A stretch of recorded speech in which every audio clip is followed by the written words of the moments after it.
j'espère que vous allez bien. Je suis toujours ravie de lire vos retours et vos témoignages.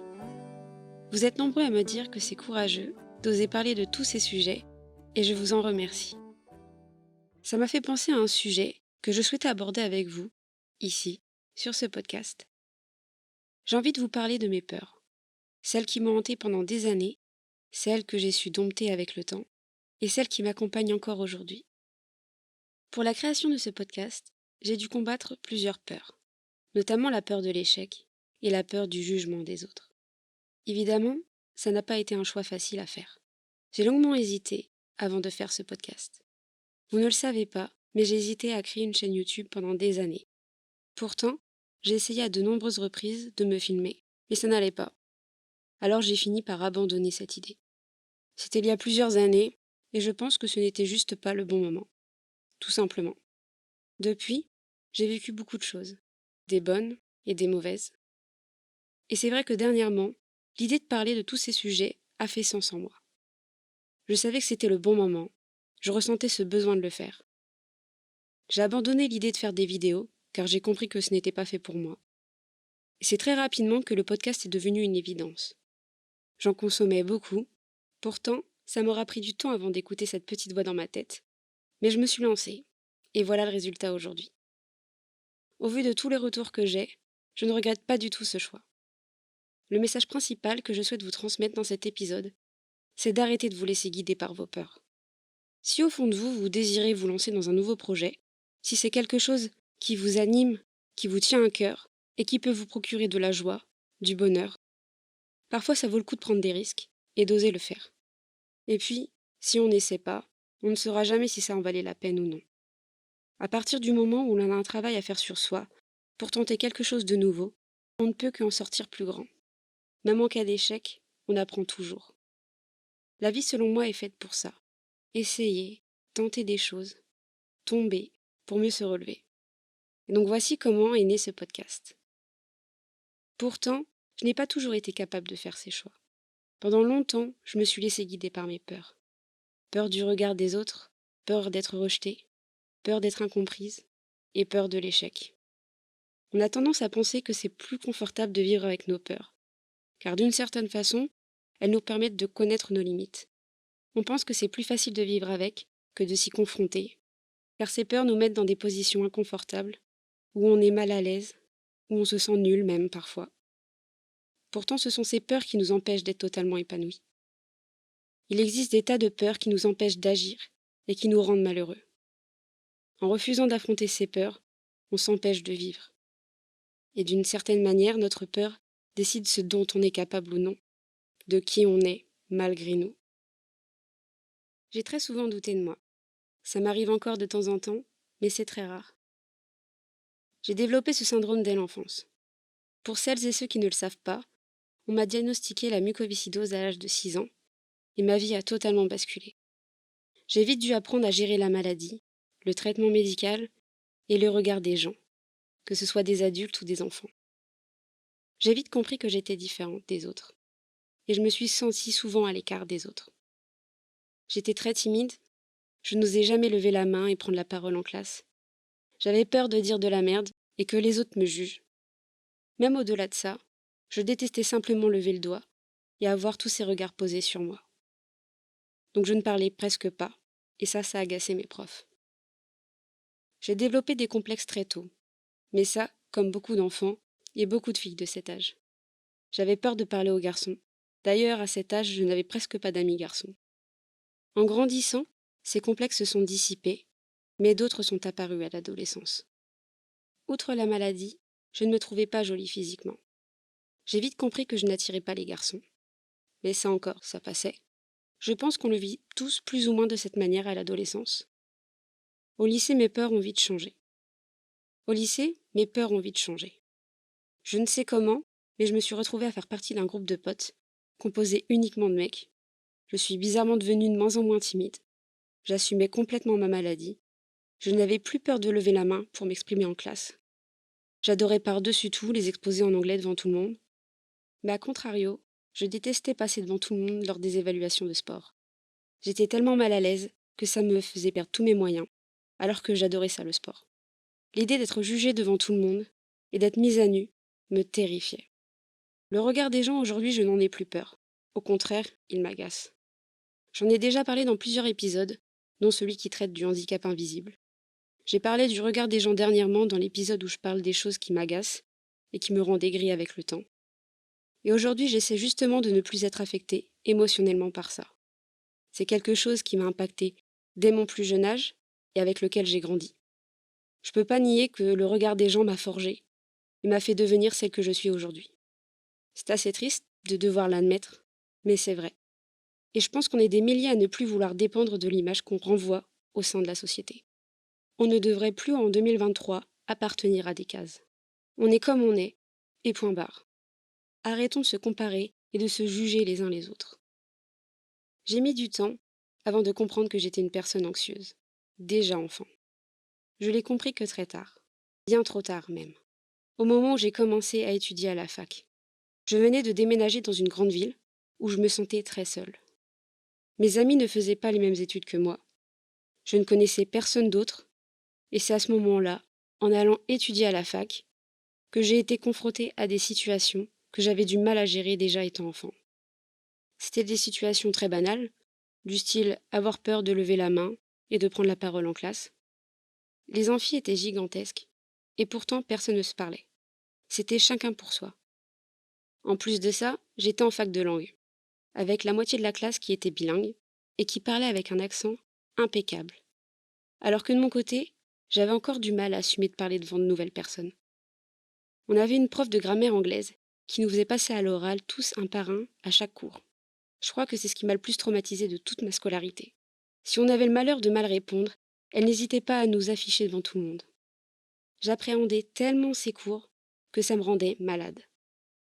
Je me suis jamais sentie à ma place à la fac, alors que je rêvais de faire ces études. Malheureusement, mes attentes étaient bien loin de la réalité. Et je pense aussi qu'on ne nous prépare pas assez à ce que c'est réellement que d'étudier à la fac quand on est au lycée. On s'imagine que c'est comme dans les films, alors que la réalité est bien différente. Mes notes étaient catastrophiques. Je n'avais plus du tout confiance en moi et en mes capacités. S'il y a bien une période de ma vie qui me fait penser au mot peur, c'est bien celle-là. Je me sentais tellement mal à l'idée de devoir aller en cours que je me rendais malade. J'ai fini par ne plus pouvoir sortir de chez moi, tellement ça m'angoissait. J'en pleurais même. Et c'est à ce moment-là qu'on m'a prescrit mes premiers anxiolytiques. J'ai fini par arrêter d'aller à la fac, quelques mois seulement après la rentrée scolaire. Puis je me suis réorientée l'année d'après en BTS, et ça s'est beaucoup mieux passé qu'à la fac. Même si la fac a été pour moi une période très compliquée, ça m'a quand même permis d'apprendre beaucoup de choses sur moi-même. C'est aussi la période où je me suis mise à écrire pour extérioriser tout ça. Ça m'a permis de me concentrer sur ce qui me plaisait vraiment et sur ce qui me faisait du bien. Ça m'a appris à ne plus me forcer à faire des choses qui ne me plaisaient pas. Et je pense aussi que c'est grâce à cette période de doute que j'ai autant apprécié mes études en BTS, où je me suis découvert de nouvelles passions que j'ai encore aujourd'hui. En ce qui concerne les crises d'angoisse, elles ne sont jamais parties. Au contraire, elles ont persisté, surtout le soir au moment du coucher. J'ai toujours du mal à les contrôler. J'ai des périodes où je fais beaucoup d'insomnie. J'ai essayé la méditation, mais je déteste ça. Si jamais vous êtes dans la même situation que moi, vous pouvez toujours essayer. Il existe des tas d'applications ou de vidéos sur YouTube. Et si ça ne vous convient pas, moi j'utilise des bonbons à base de mélatonine que l'on trouve en pharmacie et qui m'aident à m'endormir. Mais j'évite d'en prendre tous les jours. Ça m'aide à trouver un bon rythme, mais je pense qu'il ne faut pas en abuser. Si jamais vous avez des troubles du sommeil qui impactent lourdement votre quotidien, je vous conseillerais plutôt d'aller voir un professionnel. Avant le Covid, je sortais tout le temps. Je voyais du monde toutes les semaines. J'allais à des concerts, à des soirées. Mais depuis le Covid, j'ai développé cette peur de sortir et d'être dans la foule. Le fait d'être confinée pendant autant de temps m'a confortée dans l'idée que j'étais bien chez moi. Outre le fait que j'appréhende d'attraper le Covid à chaque fois que je sors, je ne me sens plus à l'aise quand je suis confrontée au monde extérieur. J'ai aussi ce truc qui rejoint un peu ce que je disais dans l'épisode précédent, concernant le fait d'être de plus en plus agacée par ce qui arrive dans le monde, que ce soit au niveau social, politique, écologique et même par rapport au Covid. Il y a beaucoup de choses qui m'agacent et qui m'attristent. J'ai l'impression d'être spectatrice d'un monde qui part à la dérive. Et du coup, je préfère rester chez moi, plutôt que d'être confrontée à ces choses-là. Ça peut sembler être la solution de facilité, je sais. Mais le problème, c'est qu'à mon échelle, je ne peux pas faire grand-chose. En tout cas, je ne peux pas faire plus que ce que je fais déjà. Et pour ma santé mentale, je préfère ne pas être confrontée. Et c'est la même chose pour les réseaux sociaux. Ça fait des années que je les utilise.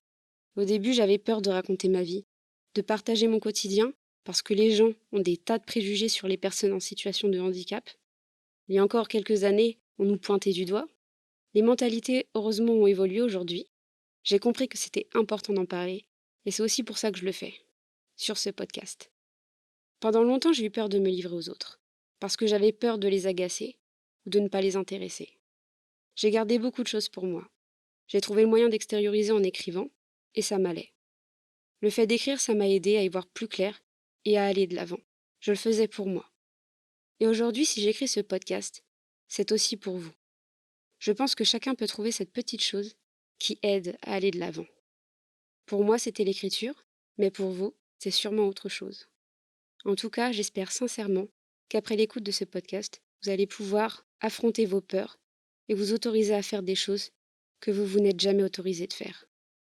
Je pense au concept de vidéo de Ben Never, qui s'intitule J'affronte mes peurs. Chaque jour pendant un mois, Ben Never s'est filmé en train d'affronter une de ses peurs.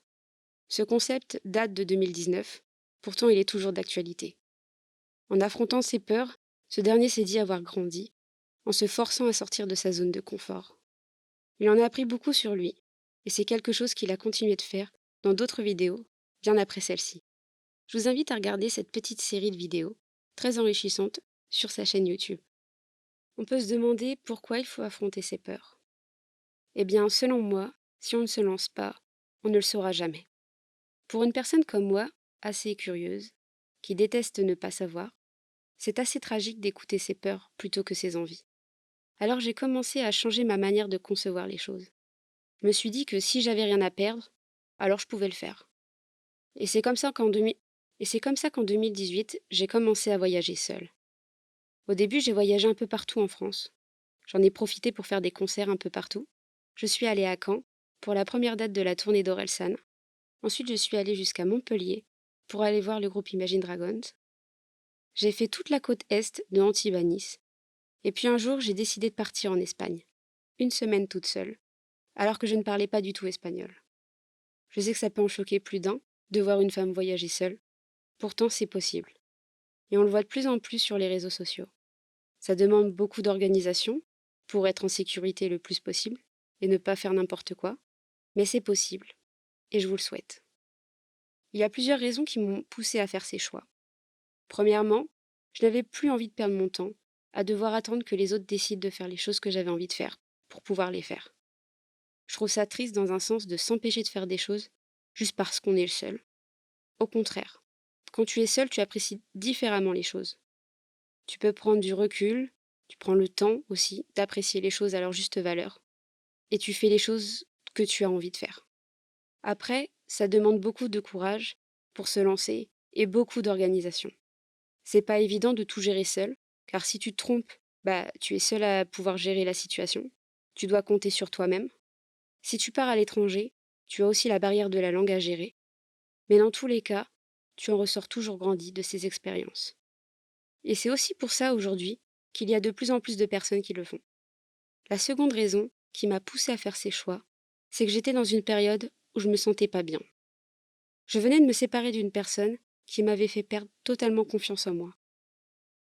Je ressentais le besoin de partir, et c'est aussi pour ça que je l'ai fait. J'en avais marre d'être frustrée, de ne pas avoir le courage de faire certaines choses. J'avais cette envie d'accomplissement et de ne plus être dans l'inaction. Je pense qu'on est beaucoup à avoir déjà été dans ce genre de situation, où on se prend toutes nos peurs en pleine face, où on n'a plus confiance en soi. Pourtant, on a tous la possibilité d'aller au-delà de nos peurs. Je suis de ceux qui pensent que toutes les réponses que l'on cherche sont déjà en nous. Aujourd'hui, je suis reconnaissante d'être passée par toutes ces étapes, d'avoir réussi à aller au-delà de mes peurs. Ça m'aura pris du temps, mais aujourd'hui, je me suis trouvé un équilibre. J'ai réussi à ne plus être dépendante des autres. Je me suffis à moi-même. J'arrive à faire des activités seule lorsque j'en ai envie. Je ne suis plus affectée par ce que les autres peuvent dire ou penser de moi. Je suis dans une sphère bienveillante où je n'ai plus cette peur de ne pas être à la hauteur de ce que veulent les autres. Je n'ai plus peur de perdre contact avec des personnes qui ne partagent plus les mêmes valeurs que moi. En tout cas, je ne me force plus à garder contact quand ça m'affecte trop négativement. J'ai appris à mes dépens à ne plus compter sur les autres. Et c'est OK. Le plus important, c'est de tirer des leçons de ce que l'on vit pour ne plus refaire les mêmes erreurs. J'aimerais à travers ce podcast montrer ce côté naturel des choses. C'est OK d'avoir des peurs. On n'est pas tous obligés de les exposer aux autres. Chacun est libre, s'il le souhaite, de les dépasser ou non. Chacun fait ce qu'il peut à sa manière. On est tous différents. Et j'aimerais que ce podcast puisse vous aider si vous êtes dans une période de doute. Je sais qu'aujourd'hui, on a accès à beaucoup de contenu via les réseaux sociaux. Pour autant, j'ai l'impression que ça ne m'apporte pas grand-chose. Alors que d'un autre côté, lorsque j'écoute un podcast, j'ai l'impression que ça m'apporte énormément. J'en retiens toujours quelque chose. Et c'est ce que j'ai envie de vous transmettre, à vous, à travers cet épisode. N'hésitez pas à me faire part de votre retour. Je suis toujours ravie de vous lire. En attendant le prochain épisode, prenez soin de vous et de vos proches. Et on se dit à très vite. Bisous!